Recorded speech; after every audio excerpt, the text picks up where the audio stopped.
Pria berinisial BTP berusia 22 tahun ini babak belur usai dikeroyok warga di Jalan Kiai Haji Agus Salim, Gapura, Sukolilo, Gresik, Jawa Timur.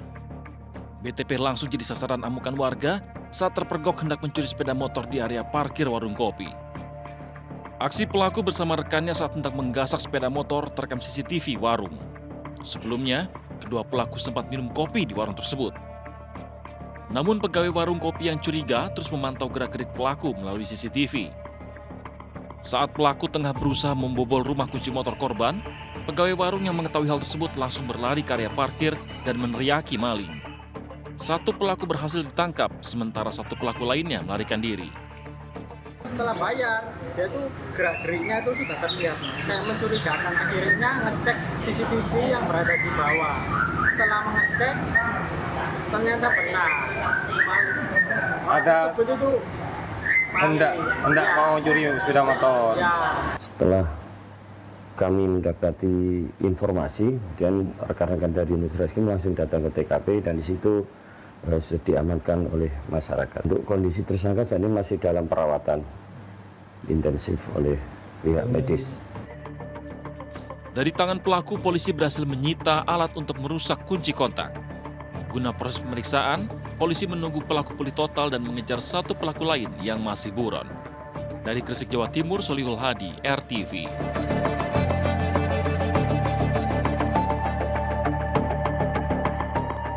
Seorang pria ditemukan tewas bersimbah darah di kamar mandi rumah kos di kawasan Beji, Depok, Jawa Barat.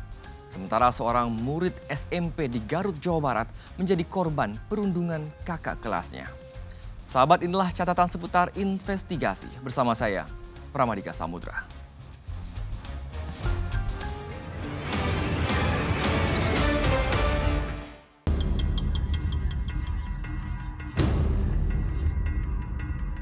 Aksi perundungan siswa SMP yang dilakukan kakak kelasnya di depan sebuah rumah di Garut, Jawa Barat viral di media sosial.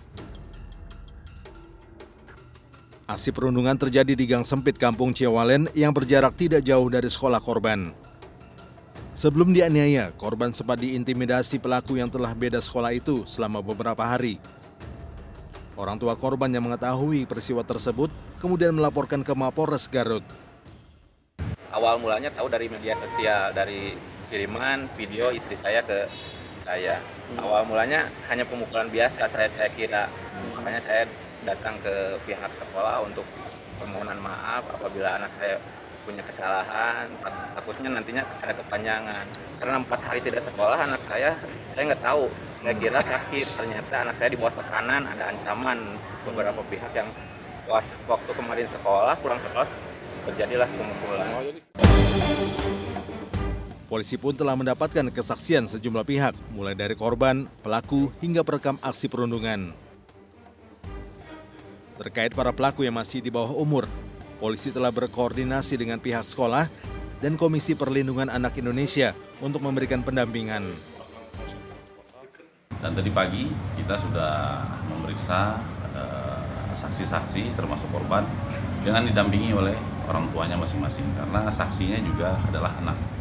Karena korban anak, saksinya anak, jadi kita menggunakan aturan-aturan main terhadap korban dan anak sebagai pelaku. Baik anak sebagai korban maupun anak sebagai pelaku haknya sama. Hak untuk mendapatkan pendidikan, hak untuk mendapatkan pendampingan. Kasus ini masih dalam pendalaman aparat kepolisian untuk mengetahui adanya pelaku atau korban lain. Dari Garut, Jawa Barat, Idrus Andriawan untuk CSI, RTV. Seorang anggota polisi di Lumajang, Jawa Timur sukses menjadi peternak burung puyuh. Kesibukan itu dilakukan di sela-sela tugasnya sebagai abdi negara. Dalam sebulan, omset dari beternak burung puyuh mencapai puluhan juta rupiah.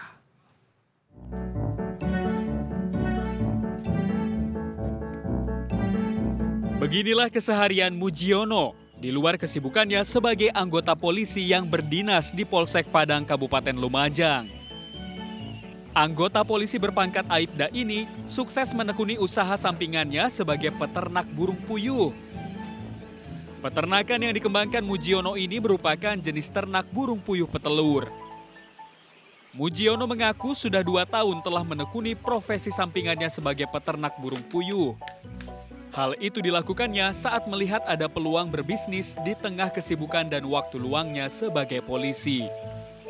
Setiap pagi sore sebelum dan selepas dinas, Mujiono selalu menyempatkan diri untuk mengecek kandang ternaknya di Kelurahan Citro Diwangsan, Kecamatan Lumajang. Setiap hari ia dibantu 1 pegawai untuk mengurus ribuan ekor ternak burung puyuh yang dimilikinya, mulai dari membersihkan kandang, memberi pakan ternak, hingga memanen telur. Saya ngerjakan untuk dari pagi hari sebelum saya berangkat dinas, terus saya berangkat dinas di sini ada anak kandang saya yang meneruskan pekerjaan setiap harinya.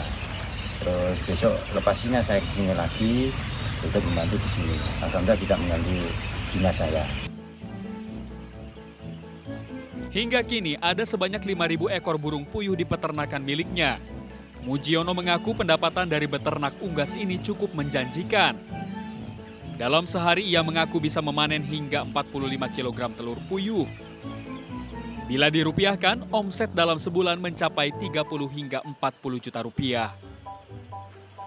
Permintaan akan telur puyuh sejauh ini cukup stabil.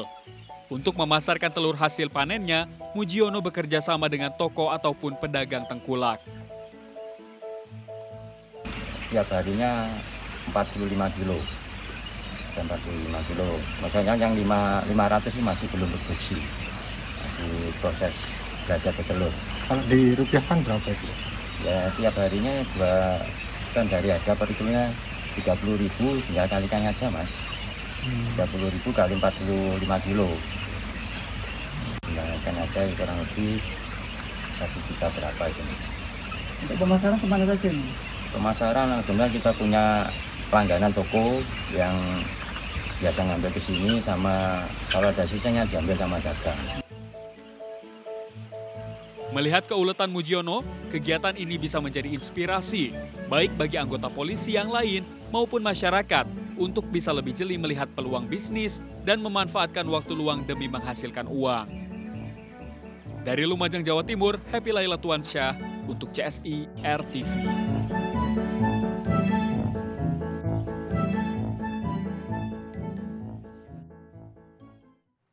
Berkendara dengan selamat di jalan raya tidak hanya membutuhkan keahlian, namun juga kewaspadaan dan kepatuhan dalam berlalu lintas.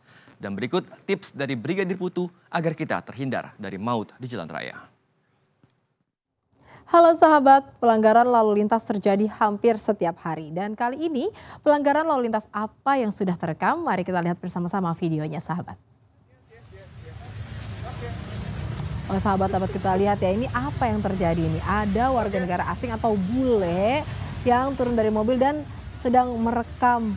Oh ini mungkin ya ada warga yang memergoki si bule ini lagi melanggar arus lalu lintas ataupun menaiki trotoar yang seharusnya motor itu berada di sebelah kiri nih di sini sahabat, tapi dia malah menaiki trotoar jalan yang dimana kita tahu trotoar itu adalah untuk pejalan kaki. Dan mungkin si bule ini tidak terima ya, ditegur dan direkam, kemudian dia turun dan ngerekam balik si perekamnya itu. Nah sahabat, bisa ini dijadikan contoh yang tidak baik untuk kita. Kita sebagai warga lokal atau warga negara Indonesia harus memberikan contoh yang baik untuk wisatawan yang berkunjung ke negara kita. Sehingga mereka akan merasa malu nih apabila melanggar aturan lalu lintas yang ada di Indonesia. Para pengendara motor harus tahu aturan. Jika mengendarai motor melintas di trotoar akan dijerat pasal 108 ayat 2 Undang-Undang Lalu Lintas dan Angkutan Jalan nomor 22 tahun 2009. Anda bisa dipidana dengan kurungan penjara 2 bulan atau denda Rp500.000. Dan untuk warga negara asing yang tidak bisa mematuhi aturan yang ada di Indonesia, kalian harus siap untuk menerima sanksi deportasi. Kita ke kasus selanjutnya sahabat. Tim Satuan Reserse Narkoba Polresta Sidoarjo, Jawa Timur berhasil menggagalkan upaya peredaran sabu jaringan internasional. Selain mendapati barang bukti 30 kg sabu, polisi juga mengamankan seorang kurir berikut mobil pickup yang digunakan untuk mengantarkan sabu. Buka kan lagi. Lagi buka. Buka dulu. Ya. Congkelin. Pakai apa? Congkel. Ya. Ayo, congkel. Ihyak Ilyas, pria asal Sampang, Madura ini diringkus tim Satres Narkoba Polresta Sidoarjo, Jawa Timur. Pria ini diduga merupakan kurir narkoba yang akan mengantarkan paket berisi 30 kg sabu. Ihyak diringkus di eksit tol Sidoarjo dan diduga akan mengantarkan paket sabu tersebut ke wilayah Kalimantan. 30 kg paket sabu yang dikirim Ihyak dikemas dalam kotak peti kayu dan ditutup terpal di belakang mobil pikapnya. Polisi menduga kuat Ihyak tergabung dalam sindikat narkoba jaringan internasional. Ya, buka aja. Buka lagi. Buka lagi. Kemudian dari tindakan pidana ini barang bukti yang disita ada 2 peti kayu paket berisi 30 bungkus plastik kemasan sekina yang berisi 1 kristal berwarna putih yang diduga narkotika golongan 1 jenis sabu dengan berat masing-masing 1000 gram beserta bungkusnya. Kemudian dengan total kurang lebih 30 kg. Dari pengakuan pelaku, ia sudah mengirimkan paket sabu sebanyak 5 kali. Ia kemudian mendapatkan imbalan Rp500.000 dalam 1 kali pengiriman. Atas perbuatannya, pelaku akan dijerat dengan Undang-Undang tentang Narkotika dengan ancaman hukuman penjara seumur hidup. Dari Sidoarjo, Jawa Timur, Muhammad Ihwan untuk CSI, RTV. Seorang pria ditemukan tewas bersimbah darah di kamar mandi sebuah indekos di Beji, Depok, Jawa Barat. Kasus ini hingga kini masih dalam penyelidikan polisi.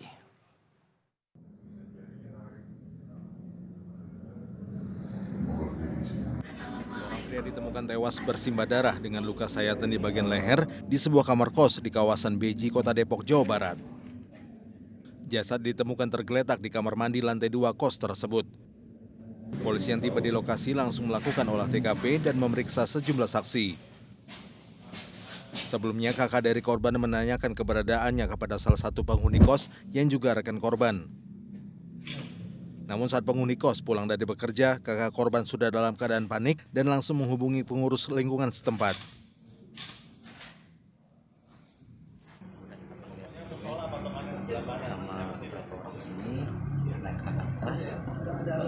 Sampai ke depan darahnya, tapi biasanya belum ada nih. Akhirnya kita coba senter ke arah kamar mandi, coba ditendang buka pintunya, baru buka dikit aja udah ada di dalam sana. Guna kepentingan penyelidikan lebih lanjut, polisi kemudian memasang garis polisi di lokasi kejadian. Sementara jasad korban dibawa ke Rumah Sakit Polri Kramat Jati, Jakarta Timur untuk diotopsi. Dari Depok, Jawa Barat, Fahri Ali untuk CSI, RTV. Diduga akibat hubungan arus pendek listrik, 4 rumah di permukiman padat penduduk di Situbondo, Jawa Timur ludes terbakar. Meski tidak ada korban jiwa, namun kerugian ditaksir mencapai ratusan juta rupiah. Diinfokan teman-teman ke damkar.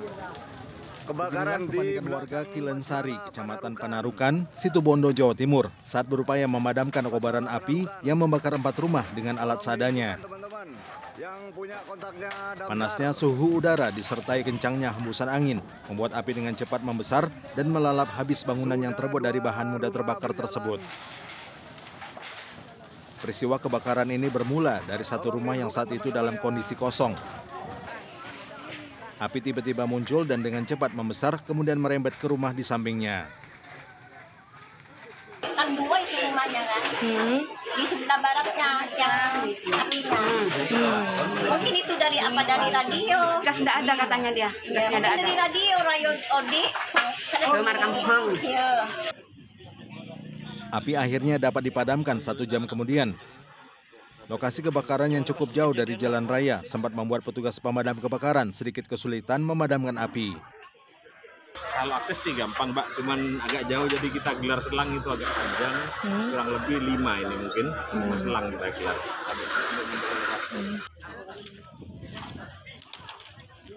Tidak ada korban jiwa maupun luka dalam kebakaran ini. Namun kerugian ditaksir mencapai ratusan juta rupiah. Dari Situbondo, Jawa Timur, Galih Mega untuk CSI, RTV. Terpidana kasus kopi sianida, Jessica Kumala Wongso akhirnya menghirup udara bebas. Jessica dinyatakan bebas bersyarat setelah mendapatkan remisi sebanyak 59 bulan 30 hari.